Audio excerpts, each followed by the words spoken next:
Hello, everybody. Welcome to Getaway Day, Episode 4. I'm Gautam Rao, joined by Mason Lott. Howdy. Today we'll be talking about uh, this week around the league, including Dodgers Padres meeting up in their first series here in mid-April. And then we'll be talking about new changes to the new baseball and some talk about spin rate, and then we'll do a stat of the day and then finish off with the best flow around the league. All right. Mason, how are you doing today? I'm doing all right. The Cardinals are playing right now. They're up 6-1. They hit back-to-back jacks again. Yadi, I know on Saturday, Yadi was part of 2 sets of back-to-back jacks in the same game, back-to-back innings. So I don't get it with the Cardinals. We seem to hit a lot of home runs for like one day and then not hit even like a single for the next 2 games. We'll get 1 hit or 2 hit or whatever. And then we go and do it again. I don't get it. So here we are. Tonight was actually Tommy Edman and Paul Goldschmidt, and then Paul DeYoung hit a home run earlier in the game. So I'm doing all right today. How are you doing? Doing good, and I'd like to thank you and me for helping MLB. So MLB just announced that so far this season, 1.32 billion minutes of MLB TV have been watched, in no small part because of you and I. So you're saying that opening day, me watching 9 games all at the exact same time helped boost their stats just a tad? I'd say so. So maybe baseball is not as dead as people have been saying. Well, no, it's still dead. It's got 2 like diehard fans that are just keeping it afloat. Yep. We're just trying to do our part. Oh yeah. We're gonna kick things off by giving a special mention to Carlos Rodón for throwing the second no-hitter of this season. Pretty good accomplishment for him, and he's a guy that got non-tendered over the offseason. But he came back to the White Sox because he knew he had a chance to start for the team and be on a good team, and he looked amazing in that no-hitter. Yeah, and Rodon, he deserved it, quite frankly, for everything he's gone through in his career. He was like the cornerstone pitcher of a horrifically bad rebuilding team for years. And then he had an arm injury and came back from, I think, Tommy John. And then he was still struggling, and he comes back, and he goes, it was, 8 1/3 perfect innings, or 8 2/3, and then he hit Roberto Perez on the foot. Yeah. Want that to lose your perfect game. He lost by an aglet. Yeah. I mean, poor guy. There was also people that were like being mad at Roberto Perez. I don't understand like what they were mad about for that. Like he's doing everything he can to get on base. It's not like he was sitting there doing the freaking hokey pokey. Put your left foot in. Oh my God! I've been hit by the pitch. I've ruined a perfect game. It's not like he pulled a Michael Conforto and leaned into it or anything. Yeah. He was trying. He just got hit by the pitch, and yeah, I mean, it's good that he was able to complete the no-hitter. Yeah. It was a back foot slider. Like it's coming right by your back foot. If you don't jump far enough back fast enough, you're gonna get hit. It's just the name of the game. So, but yeah, definitely a great moment for him, and him being the former number 3 overall pick. He's never really reached the levels that people expected for him, but this is like an amazing moment, and hopefully he can keep it going for this season for the White Sox. Yeah, it'd be nice if he basically pulls a Giolito this year. Granted, ignore everything Giolito did this morning. But going from basically the worst qualified pitcher in the league to being, maybe Rodon's not going to be a Cy Young candidate, but just being a dominant pitcher would be really nice to see in his career. And for the White Sox, even just as a team that's finally coming out of a long rebuild. It's been, 2005 since they were last good? Pretty much, yeah. Another really cool story that we saw around the league this weekend was the reemergence of Kasmar Jr. Most fans, including me, and I'm guessing you, Mason, before this week didn't know who Kasmar Jr. is. I know the story, and I still don't know who Kasmar is.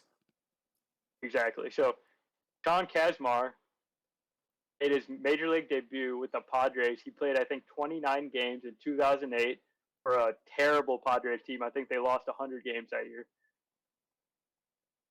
Since then, never been seen again in the major leagues. And what has he been doing? He's been toiling away at AAA. This guy's played basically every position. He's been in 3 different organizations, most recently with the Braves. He's been a AAA player this entire time. And the Braves experienced a number of injuries, including one to Ozzie Albies this weekend. So Kasmar, he's part of the taxi squad. He got the call, and he got into a game on Saturday against the Cubs. And it just shows like a guy that has a true dedication to sport, and he clearly loves it because he could have been making much better money doing plenty of other things, including just like being a coach or whatever. He decided to stick it out. All his hard work paid off by making it back to the major leagues. Oh, he could have made more money doing literally anything. Minor league baseball players get paid dirt. But yep. Yeah, no, it's a really cool story. I really hope he sticks. We were talking about this a little bit here earlier today, but not really sure what's in store for him and how long his career's going to be back up, but wishing him the best. It's going to be kind of cool to watch. Supposedly he wants to stick with it. I mean, he's 36 years old, but he still has the love for the game, and more power to him. Does he still have rookie status? I would think so, yeah. That'd be oldest rookie of the year. Yeah, that'd be something. I'm pulling for it. He's my pick. Last year I picked Kyle Lewis way earlier than pretty much anybody, and I was right. So this year I'm taking Kasmar Jr.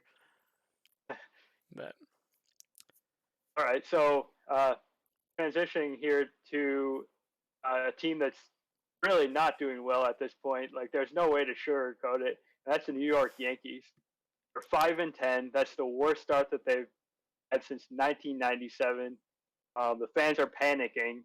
On Friday against the Rays, the fans were so disgusted they started throwing baseballs on the field and booing. I mean, the booing is fine. Like, you paid the price of your ticket. If you want to boo, like, I'm not going to stop you. But when it gets to the point where you're throwing baseballs at people and that could, like, lead to serious injuries to players or whoever's on the field, like, that's just too much. Yeah, no, it's I don't know what, and this is gonna sound really kind of conceited, seeing as what team I'm a fan of. But teams that have been kind of spoiled for a really, really, really long time with good baseball are not gracious losers at all. They're absolutely horrific to watch as fans whenever things aren't going well. When things are going great, they're kind of fun to watch. They can be really braggy in your face. You're very much aware of that because I'm that to you. And the Cardinals have been good for most of my lifetime here now. But the same thing happened over in LA with Kenley. Like, Kenley, he walked, I don't even remember who it was. He walked somebody this weekend, and after he did, everyone in Dodger Stadium booed him. And Kenley is one of, if not the best closer in Dodgers history. So the only other guy who could be argued is Eric Gagne. Eric Gagne from 2002 to 2004 put up, let's see, where's it at? 2002, oh wait. I had WAR here. Where'd it go? Pitcher value. There we go. 2002, he had 2.9 WAR. 2003, 3.7. 2004, 2.3. So he had probably the best 3-year peak out of any Dodgers closer of all time. And so when I was talking about Kenley, I called him the second best, and then I started looking up Kenley's stats, and His 3-year peak isn't quite as good because he had 1.4, 2.8, 3.0 in 2015 through 17, but 2013 he had 2.6 WAR, and he's had a 12-year career versus Gagne's 10-year career, and just in general he's been way more dominant. And then they're sitting here and booing this guy after what for him was a disappointing season, and maybe for Dodgers fans that have seen Kenley be stellar for 12 years now. And he kind of comes back to normal for a year, and now all of a sudden they hate him and they boo him off the field, and he just walked a guy. It's not like he gave up a walk-off grand slam or something. Yeah, so the thing about that, so I believe it was actually Thursday's game against the Rockies. He gave up, I think it was a hit, and then he got the boos and everything. And then what did he do? By the end of the inning, he had struck out the side, and he looked like super angry, and he was hitting 95 miles per hour. Well, honestly, like they're like fueling him. They're giving him like some motivation. I think it's gonna help him, if anything. He doesn't care. I was gonna say if it helps him, all right, but it just from the outside looking in, it just looks really bad. But if it helps him and he gets back to his dominant form, I'm all for good Kenley. I despise the Dodgers. I love Kenley Jansen. Yeah, and he's been an incredible pitcher. Like I would definitely take him as the best closer they've ever had, despite Gagne's obviously amazing 2003 season where he won the Cy Young Award. He had like a 120 ERA and 82 innings, which is just pretty much unheard of for any relief pitcher. That's probably one of the best relief pitcher seasons out there. But just the longevity that Henley has had in the job. Now he has the World Series. He's just been consistently a great reliever. He's not quite at the level he was 3 or 4 years ago, but I think probably half the teams in the league would still have him being their closer for their teams. Yeah. I'd like to just throw in a really random side comment right here. Paul DeYoung just hit a grand slam. Wow. Holy crap. Hopefully he turns this around and starts getting a little bit more or getting hot here. He's really streaky. But all right, sorry. Back to the conversation at hand though. So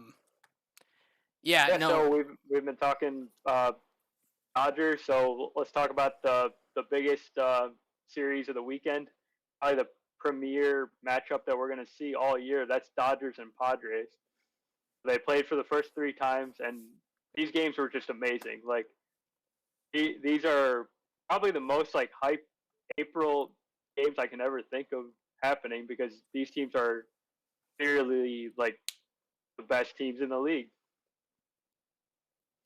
Yeah, this is probably the premier matchup of 2021 between teams.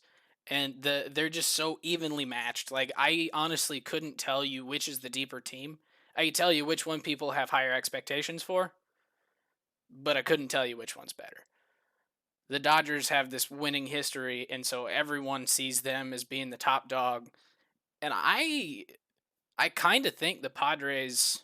I'm knock on wood here. Kind of think the Padres are the better team. So this is going to be a really fun matchup for me. But yeah, and I know in this first game, Tatis had been out with a shoulder injury. Yeah, he had a shoulder subluxation, and that's basically like a dislocation. So okay, I was gonna say for normal people, what does that mean?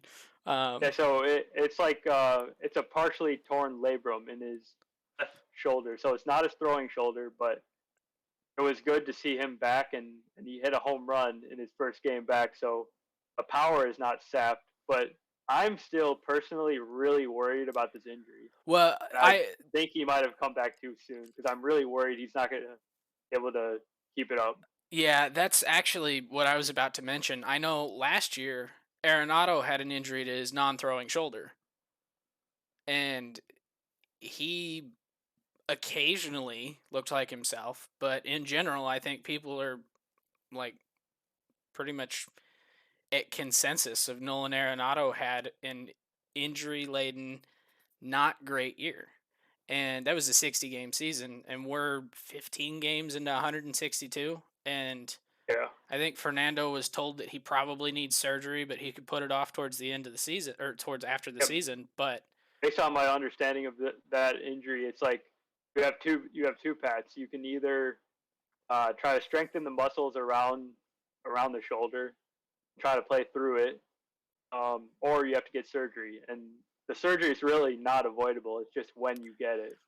yeah, I do think he benefits a little bit from his age with being able to build up the muscles around it. It shouldn't be very hard for him. Whereas if he were in his early to mid 30s, it would probably be a lot harder to play through this injury. So I guess that's kind of the silver lining here. At least it happened when he's 23, 24. How old is he? 22. 22. Yeah. Yeah. He But yeah, like the thing is, they've told him like he needs to swing with two hands instead of his traditional like one-handed swing. They told him not to do any head first slides. But with a player like as instinctual as Tatis, like how can you coach those things out of him? When the moment like comes to make the play that he usually makes, how is he gonna like stop himself from doing the things that are gonna put the pressure on his shoulder? yeah, well, in some of his like awesome jumping and diving catches and stuff that he does over at short, because it's on He plays because it's on shortstop. his It's the most demanding position. and it's on He's his gonna be glove diving. hand. So like if even if he jumps straight up in the air, like granted I can't even lift my shoulder fully up, and I imagine he's in a lot of pain when he does this. Yeah. But Yeah. So hopefully he's okay, and I really hope that the Padres took all the precautions that they needed to make sure that he was like okay to come back now, and they're not like just rushing him. Like that's the franchise right there. You can't mess around with that. yeah. But Tatis injury aside, what's the better trilogy? Star Wars original trilogy or this series? 2021 episodes 1, 2, and 3 of Dodgers Padres. I'm gonna take that one. All right. But Yeah. I was going to say, so you in want to that give us the first rundown? game- Yeah. Yeah. So in that first game, it was a pretty close game. But the Padres ended up making 3 errors: one by Tatis, one by Hosmer, and one by someone else. And to be honest, like if you give the Dodgers like 3 extra outs over the course of the game, you're probably going to lose. This one ended up going to extra innings, but the Padres like need to clean up their defense if they want to have any chance of beating the Dodgers. Who was the Padres pitcher this game? It was Bueller versus. Was it Musgrove? No, it was what's his name? Ryan Weathers. He pitched the first 3 innings of this game. He's a young kid. Okay. Yeah, he did pretty well for a start against the Dodgers. He only gave up I think 1 hit.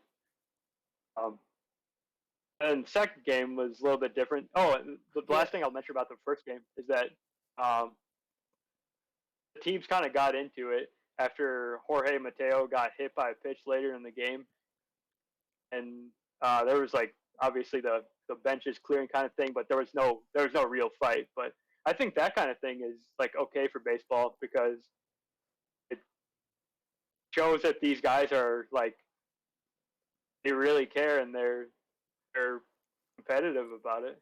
Yeah, and that's actually a really good point. MLB is really against, in general, it's probably not a great thing whenever all 52 players come out onto the field at the same time. That usually is. Especially during a pandemic. Yeah, it can lead to some bad stuff. But in general, MLB shouldn't be quite as upset with it because football, basketball, there's a lot more physical contact and there can be more. I mean, this makes me sound like a hypocrite if you listen to what I said last week about flexing on people. Uh, but basically, it allows these guys to get up close and personal and show their passion side by side, and you see how into it these players get.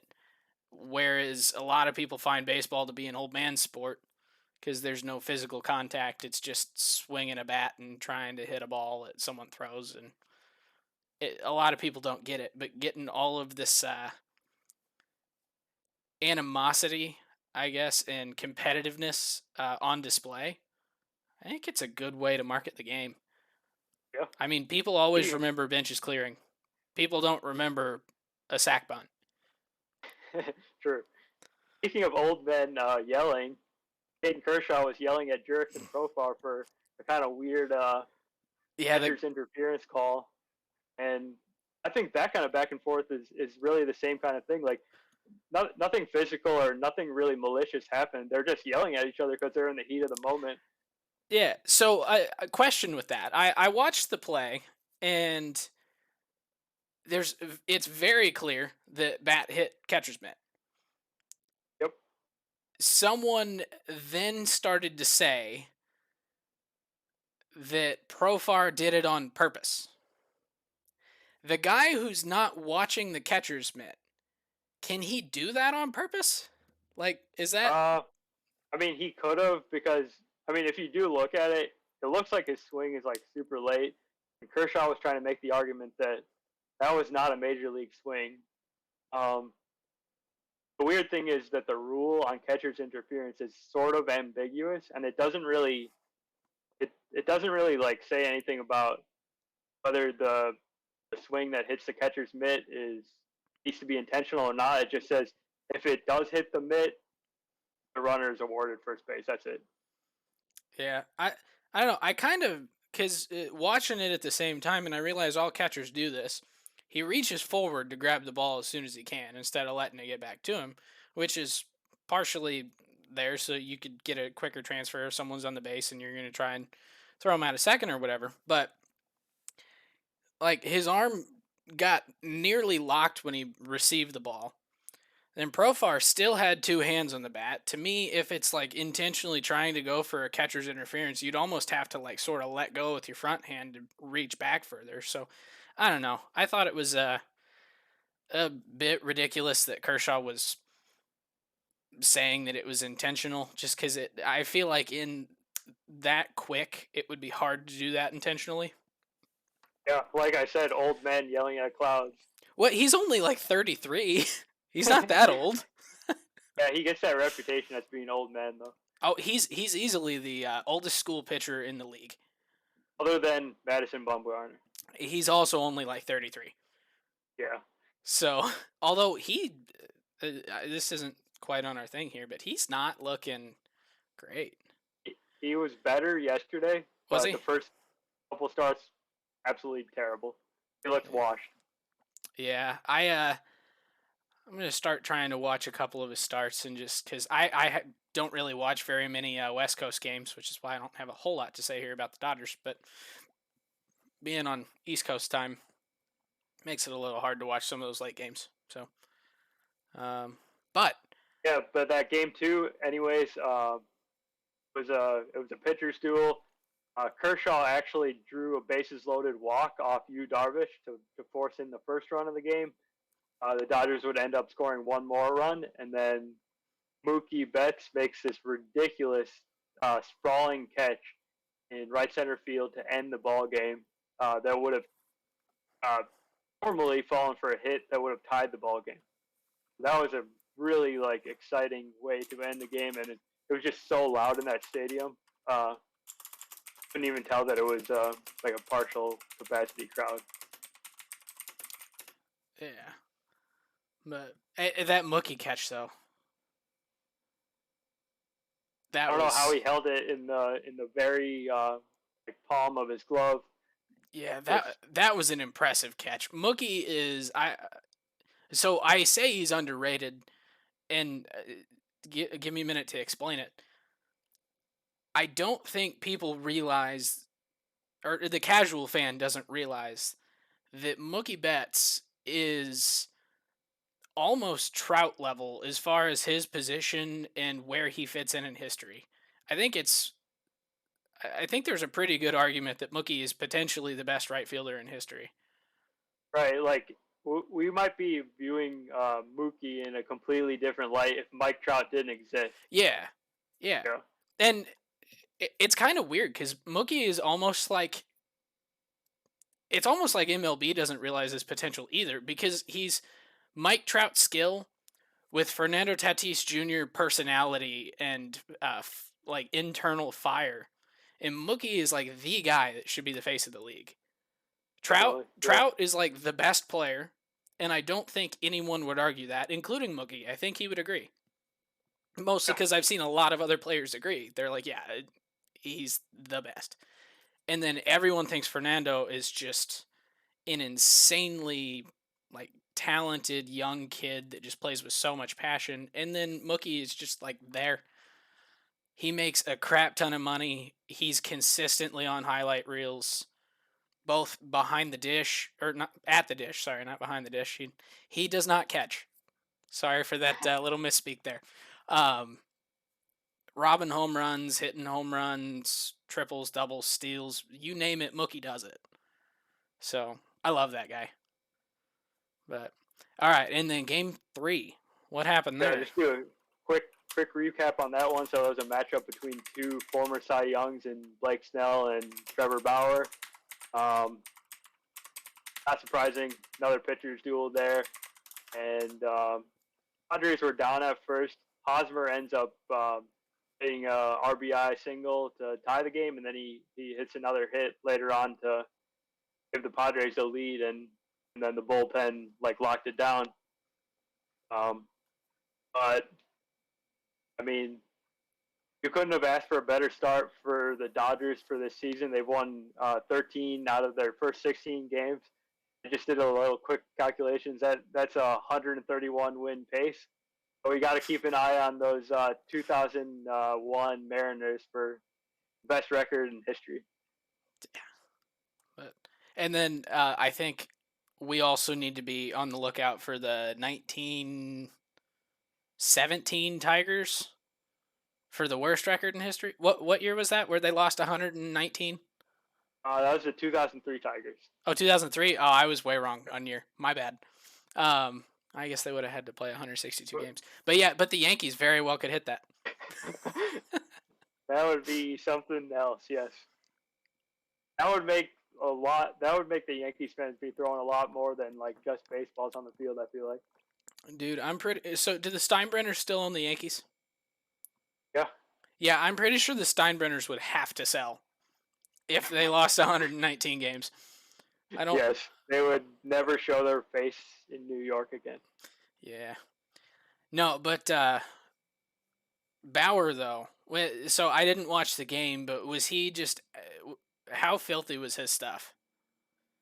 Yeah, he looked pretty good. Only gave up the one run before the bullpen kind of lost him the game there, but he looked pretty good. And the one guy that owns Bauer though, that's Manny Machado.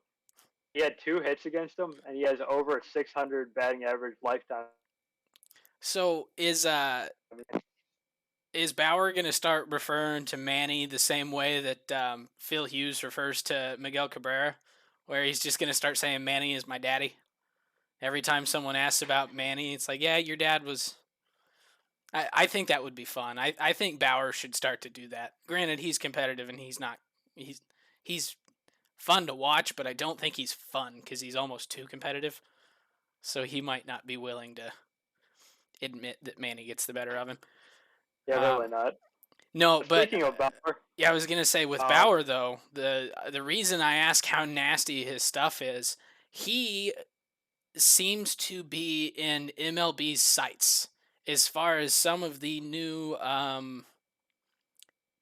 don't want to say it's new policy because technically they've said it was their policy for a couple years. it's like they haven't crackdown.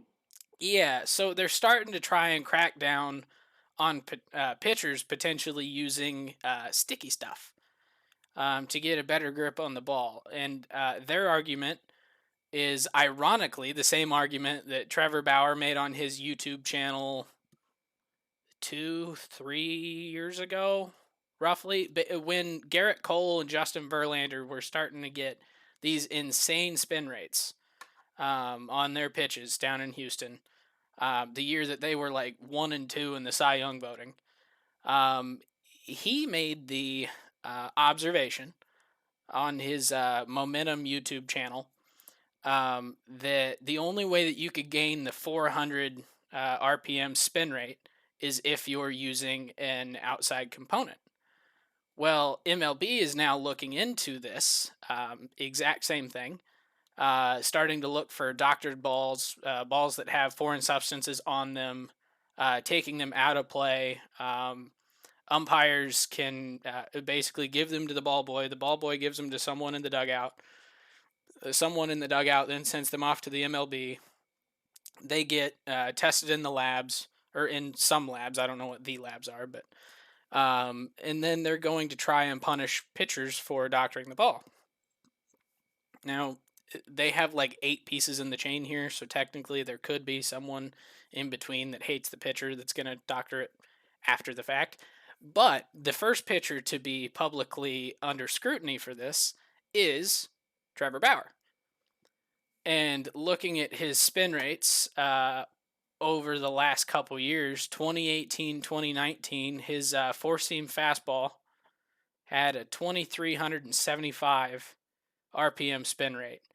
And then in 2020, last year, his Cy Young season, that same pitch increased by 401 RPMs, which by his own observation, the only way to do that is foreign substances to get a better grip. Yeah, and just one thing I wanted to add on the whole, like, started with that Astros thing, and then he famously proved it in a game in 2018 for 1 inning, where he went out. He didn't say whether he used it or not, but his spin rates jumped by about 300 RPM in that 1 inning. So he already has proved that he knows how to do that, and just the numbers speak for themselves. He was the number one, like, gainer in spin rate between 18, 19 to 20. Yeah, he has 3 of the top 5 highest increases, depending on pitch. So his four-seam and knuckle curve are the 2 highest increases in spin rate over 2018-19 and 2020. And then at number 5 on the list is his cutter. And then I think down maybe number 12 overall. We don't have them numbered, so it's just a guess. So if you look it up and it's 11, don't blast me on Twitter, please. His slider increased by 233, and I don't know. It seems really funny to me. It makes sense that MLB is going to sit here and go after Trevor Bauer first because he's like the most obvious guy that is potentially doing it, because MLB's not cracking down on it. It's shown that it's effective, and he's proved that he knows how to do it, and his numbers are following. But yeah, and kind of interesting on this list, there's Lucas Sims, 4th on the list. His curveball gained 308 RPM. There's also Tyler Malley and Luis Castillo slider is on this list. So, I mean, and then Lucas Sims four-seamer too. Yeah, so like you draw your own conclusions there. Those were all his teammates last year, and there was something I noticed today actually. So Walker Buehler, his fastball velocity is down this year. His spin rate is up.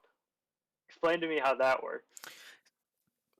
So the one other thing that I would be a little bit leery to look at this year so far yet is some of the other changes to the ball, because they quote unquote tighten the tolerances on the height of the laces.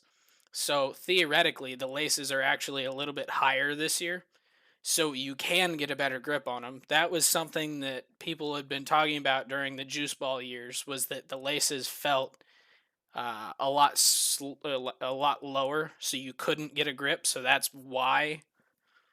I think this was, if I remember right, Trevor Bauer is the one that said this. I could be mistaken, but I believe he said that that's why some pitchers were going to grippy stuff, is because you couldn't grip the laces. and you could like physically tell just by holding a baseball that it was different. So this year with the Titan tolerances, the slightly laced races, you're going to have more drag in the ball, could slow it down a little bit, probably not noticeable over the 60-foot 6-inch, but the spin rate would go up naturally because you do have a better natural grip even without cheating. So it could be. He could also be using sticky stuff. I don't know. But for 2021, I would be a little pretty bit early leery. to tell. Obviously, like they're not a huge sample there, but I mean, it's pretty obvious that velocity and spin rate are correlated. So it's a little weird to me that they're going in opposite directions. But you're right. It could have something to do with the ball. Yeah. Speaking of the ball, there's a great piece in the Athletic by Eno Saris talking about some of the results, like the early results that came in from the ball, and just as a recap, some of those things that he noted was that the home run rate is up, strikeout rate is up, overall offense is steady or down, the distances on a certain exit velocity and launch angle is down, pitch movement is up, drag is up, barrel rates are up, and exit velocities are up. So it's a little weird because, like we're saying, the things are going in opposite directions. So they sort of have the effect of canceling each other out, specifically with the drag being up, but the distances, but the exit velocities also being up. So it's don't know at this point truly. Well, that kind of makes sense to me, because the hitters are still training more and more to be able to try and get that higher EV. So that could be more of a hitter input. But as far as the pitching standpoint, with that whole slightly higher laces, you're gonna get more spin rate, which is gonna give you more movement. But then with the more drag, you're gonna get less far distance. So it's mostly the ball, but then the EV I feel like has a really big hitter component. And with some of these hitters getting a lot better contact on the ball in general, I mean just the eye test, even like guys like Vladdy and that last year were kind of underperforming expectations as far as how they were hitting. Granted, he was still pretty solid for a 21-year-old, but their EVs are way up, and guys like that have so much raw power that as soon as they start getting square contact, yeah, average EV is gonna go up. So I feel like that's almost more pitch location. There's one more thing to go with the exit velocities is that the weight of the ball seems like it dropped by about one hundredth of a gram, which doesn't seem like a lot, but that can have an impact on those exit velocities. Yeah, especially depending on how it decreased by that 1/100th of a gram. Because so for those of you guys here that aren't engineers, I apologize. I'll try and explain my reasoning here real quick. The oh crap! Now I can't even think of the term. You know what I'm trying to get. You're talking like coefficient of restitution? Yes, there we go. Coefficient of restitution. So basically, the coefficient of restitution is a ratio of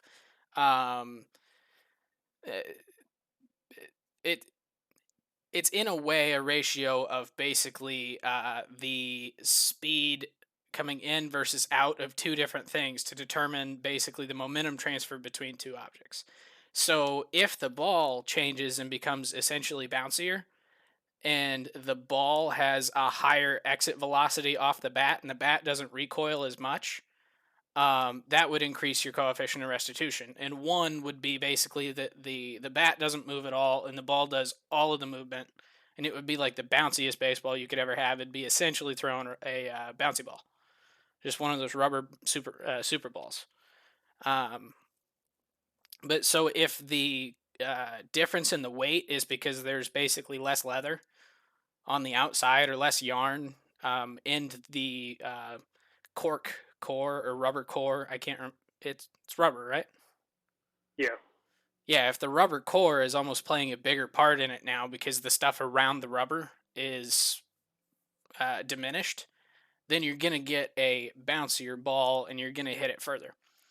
So I'd be curious to see basically if they were to take 100 baseballs, cut them all into pieces, assuming they meet the specifications that MLB, who owns Rawlings, or at least a majority of Rawlings, it would be interesting to see if holding their tolerances that they control, if there's essentially a higher ratio of rubber to yarn and leather now compared to before, even for that really minute difference in weight. But it's like a 5-ounce ball, so that much weight could actually make a difference. Right. So, engineering lesson of the week. So that's good. Takes me back. There's one other wrinkle in this whole situation, and that's I don't know why MLB being so mysterious about this, but it's the installation of the humidors in different ballparks. So previous to this year, there were only 5 parks that had humidors. This year, there's been some reporting that the Astros, the Marlins, the Cardinals, the Rangers, and Blue Jays now have humidors in their parks. And in the early returns, there have been lower barrel rates in those parks. All right, so 2 entirely divergent points from each other. One, why would you not want a humidor in every park? Because it makes the ball more consistent depending on, or no matter the location. So I think it was necessarily true. That's not necessarily true because it also depends on the climate of where the humidor is. So like it's city. not, like the ambient environment of the ball is affected by it's not an exact way to make it consistent across all the parts. Yes, and you're never going to get that, but I guess my point is that starting from a consistent baseline when you pull it out of the humidor at the beginning of the day is going to give you the most realistic, or the not realistic, but the most consistent ball across the league, even though you're going to have a really dry, relatively low gravity impact in Denver, being a mile up, versus being in like Miami, which is essentially sea level. But having a consistent baseline would get you a slightly more even distribution, so that you don't have both ball condition and environmental conditions there. But then at the same point, my divergent point from that, you said, what were the stadiums? You said St. Louis, Miami. Yeah. So those two, like, first off, jump out to me because they're already like pitchers' parks. Why are you trying to help them more? Yeah. Why would you want to decrease that in those particular parks? And same with Ranger Stadium, which is made really pitcher friendly in the first year. The other two are the Blue Jays and the Astros. Okay, and both of those are Minute Maid is a hitter's park to left field. To center field, that one's just really wonky dimension, so it's kind of hard to say. It's kind of year to year there. Rogers Center, is Rogers Center a hitter's or a pitcher's park? That's a hitter's park. Okay, not quite as much as Dunedin, but no, not quite. But yeah, it's a little weird that they're doing that and being so mysterious about it. Like, I feel like they should have it everywhere or not have it at all. I mean, of course, it made sense in like Coors Field, which is just at a complete different level than anywhere else. Yeah, I don't know. It's weird. So I guess the one question, just to sum this up for me, is like, why is MLB making this sort of change? Is it just to control their manufacturing process and just make sure they have consistency in the ball, or are they really just trying to like help the pitchers even more than they already have? You're With giving them more movement. You're giving them less distance on fly balls. I mean, what's the goal here? I don't get it. Yeah, I wish they would be more open about it. Even just like a little bit more open than they are. Like, yeah, you maybe keep some stuff under wraps, but they're silent. They won't say a thing. They won't even admit that the ball was scientifically and analytically different from 2017 to 2020. Yeah. And it was. People have proved it repeatedly. Yes. And then you have guys like Trevor Bauer coming out here and proving that small changes to amount of grip make a huge ass difference. And then you're going to punish him for it, but then at the same time punishing him for that, you're going to change the ball to make it so he doesn't have to do that anyway. So now spin rate really, because they've changed the ball, I feel like spin rate almost doesn't get you what you're looking for, is trying to punish pitchers That's for true. doctoring Yeah, the ball. there's no way to like Like, properly baseline it because yeah, the, they've the changed. parameters have changed. Yeah, Yeah, they've changed two different. but I'll tell you what, they probably will still say that the ball is exactly the same, that they just tighten the tolerances. And Yeah, but that changes the ball. I Like, know it actually does change the ball, but they're probably trying to make the claim that it's the same ball. I don't know. yeah, but anyone with a brain will know that if you change the tolerances from, like, if you drill a hole and your tolerance is plus or minus 1 inch, you could either not have a hole or you have too big of a hole for your quarter-inch bolt. Yeah, That's a big difference. So tightening the tolerance makes it a lot more consistent, but it also takes these really extreme ends and brings them to something different that is going to affect how it plays or how it works. So they could say all they want, all we did was tighten the tolerance, but by saying you've changed the tolerance, you're admitting that there could have been, on the extremes, a problem with the ball where it was either too dead in some instances, which I don't think we've seen any instances of that. So I would love to see them if MLB could provide them to me.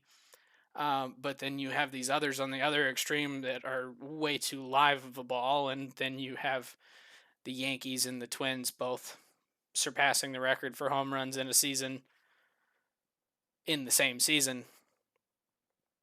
so yeah, this sort of ties into like a different discussion. I don't want to fully go down this rabbit hole, but um, let's just say there's a some sort of like malfunction with the way these balls are processed, and you deaden the ball even further to the point where it's very difficult to hit a home run, and you get even more movement on the ball for pitcher's sake. Like, then you're like you've got yourself back in the dead ball era because the home run ball at this point is the only thing that's keeping like offense up because pitchers are so nasty, and Yeah. you're giving them more tools to do that with this change, in my opinion. Well, and I've been thinking about it since it kind of came out this week. And last week we were talking about some of the rule changes. Something that came out this week that I know we had tweeted about on our Twitter account, but the idea that in the Atlantic League they're going to move the mound back a foot or 6 inch. Yep, 1 foot, 1 foot. Yeah, so it's going to be 61 feet 6 inches from the mound to the plate. And while that would make it, well, the entire point of that is basically to make it so it's harder to for hitters, right? Oh, it helps the hitters because it gives them more time to react. Okay, so then it helps the hitters. It helps balls in play, but at the same time, what they're not saying out loud and what people aren't really thinking about is with that, with these insane spin rates and the amount of movement these balls get, you give them an extra foot this curveball that moves 6 to 8 inches is now going to move 8 to 10 inches. Yep, that very well could happen. I'll see. And so That's the effect. moving it back potentially could reintroduce us to a dead ball era. Who knows? Just because with pitchers being this nasty, MLB giving them the grip on the ball to be able to get these higher spin rates, you're going to have way more movement. And you're going to make a whole lot of guys look foolish on some pitches. Sliders are going to be absolutely nasty. You may even get a zig and a zag on the same pitch. Who knows? I would love to see that. But almost had a home run Rob almost on the other screen here. It would have been cool. All right, so we'll do a quick stat of the day today that really ties into some of the concepts that we've just been talking about, but just to get the actual definitions of them. So one we wanted to talk about today is barrel rate, and basically everyone knows that baseball the players are trying to hit the ball hard, and the barrel rate is just a way to quantify the angle at which like a well struck ball and the velocity which it is hit at, exit velocity, to create like an outcome that will help you reach base like over half the time. So that's kind of what a barrel is defined at. Yeah, in layman's terms, it's essentially a way to measure a good square contact. Yeah. So I really like barrels. Like I was looking at the barrel leaderboard today, and what barrel, like I'm looking here at barrels per plate appearance. So it just kind of like helps me contextualize like the results that I see when I actually watch the player. So the top of the leaderboard, Shohei Ohtani, he's hit a barrel in 16.7% of his plate appearances. I thought you were going to say Pablo Sandoval, hitting them in 100% of his plate appearances. He may not have enough to qualify for this leaderboard, but he's having a nice start to the season for sure. Aaron Judge is number 2. Bryce Harper, Ronald Acuna Jr., Rafael Devers, Franmil Reyes. There's really no surprises on the top of this list. Yeah, and that's kind of the thing with barrel rates is you're never really gonna have that many guys that surprise you, because it's really a way to quantify kind of how good the best hits or contacts, I guess, because they don't always have to be a hit. You could have a fly out, it's a barrel. But it's a way to quantify the best contacts and the percentage of good contact of hitters. So the guys that pass the eye test as being the best hitters are probably going to be on the top of the barrel leaderboards. I think last year one of the big surprises there was probably Teoscar Hernandez, just because he's a no-name in general. But he's like a StatCast god. He just barrels like all the balls he hits, basically. Yeah, pretty crazy. I saw this one too. You'll get a kick out of this. Matt Carpenter in 2021 is in the 100th percentile of barrel percentage. Yep. And so when he actually hits the ball, like I mean, he doesn't make a lot of contact, but when he does, like he's hitting it very hard. He doesn't have anything to show for it at this point. No, he basically that's 2 hits. That's the thing, though. He's hit it a lot. He makes contact a lot. He barrels it directly. It's going to be a line drive or a warning track fly ball every time. The shift is so well defined against him because he always hits it to the exact same spot that he can't get a hit. Although he did get a hit tonight. 2 hits are hilarious. He did get a hit tonight. He's at 3 hits on the season. Going into this game, though, like it's pretty funny. His 2 hits are long home run down the right field line and then a bunt single. It was not a long home run. It was a foul pole home run. It hit the pole. It was this close to being foul. Yeah, so maybe some good results are coming for Matt Carpenter because, I mean, he's hitting the ball hard, and what more, you can't really control where it goes. Yeah, and I mean that's kind of the thing that Cardinals and Matt Carpenter and Mike Schilt and all these guys have been saying is like even by eye test, if you like, obviously you're gonna like focus on the strikeouts. Excuse me, but when he makes contact, that thing flies off the bat. If the ball weren't deadened and flying 15 less feet, he would have about 8 home runs right now. But he's hit warning track fly balls so many times, and I get so excited every time he does, and then it just dies. It's like, oh. All right, sorry. Back to barrels. Yeah, I mean, I don't have a whole lot else to say, but it's a really good stat to so what keep in mind. What constitutes a barrel? Okay, what constitutes a barrel? So it has to be hit at a minimum exit velocity of 98 miles per hour. And then at 98 miles per hour, it has to be within the range of 26 and 30 degrees launch angle. And then for each additional mile per hour of exit velocity, the range expands by 1 degree on each side. And that goes all the way up to like 160 miles per hour. And then at that point, it's like a huge wedge from 8 to 50 degrees.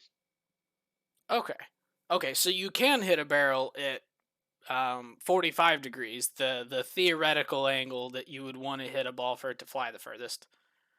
Yeah, but you would need to hit it like at a ridiculous exit velocity, like 117 miles per hour. Yeah, something that only guys like Shohei Ohtani, Juan Soto, Mike Trout, Eric Thames, if he were still in the major leagues, could do. Right.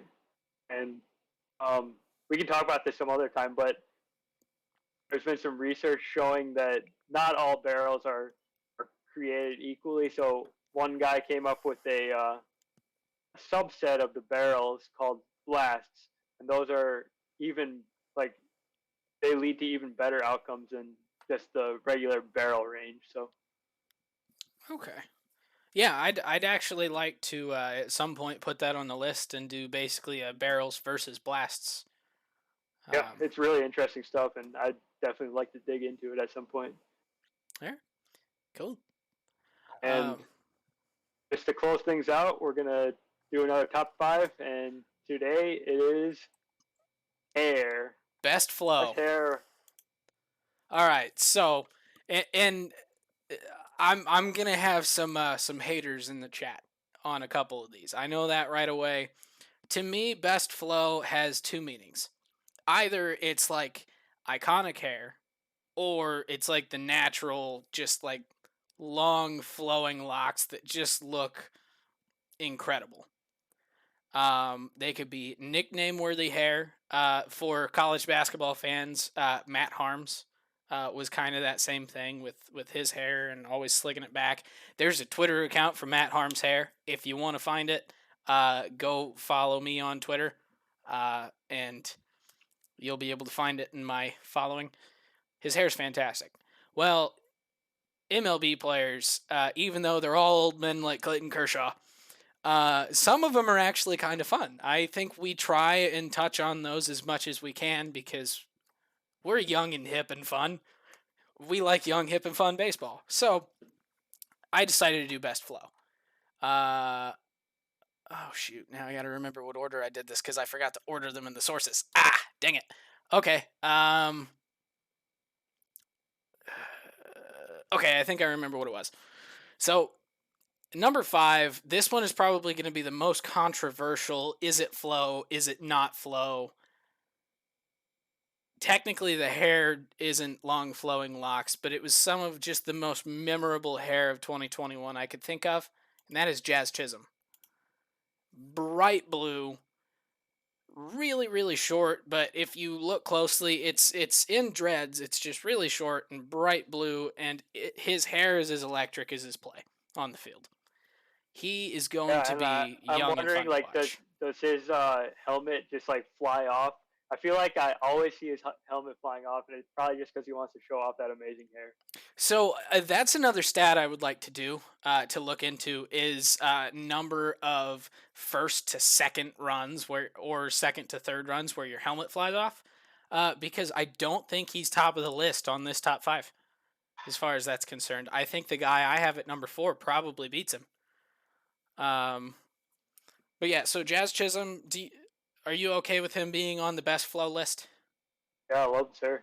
So he is the shortest hair on the list. So there's one other guy that I think I might have some haters for, but he's not number 4. Number 4, my home team bias, obviously. I've got to have someone from the Cardinals on the list. I got Harrison Bader.